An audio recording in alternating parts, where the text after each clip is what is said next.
Guys इधर आके snow storm चल रहे पूरा देखो, और मैं आप लोगों को बताएगा मेरा अपार्टमेंट के सामने कैसा है। ओके, कितना फुल फुल फुल देखो, फुल में जा रहा है, इतना स्पीड है।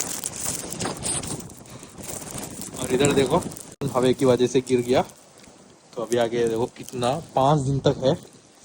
ये भाई चलिए क्या हो गया। ये देखो मेरा रूम का दरवाजा है, मतलब मेरा अपार्टमेंट का पूरा बैक साइड का, तो कितना स्नो भरा है इधर। चलो अंदर चलते, देखो स्नो, डोर खुल रहा ही नहीं यार, और अंदर भी स्नो है।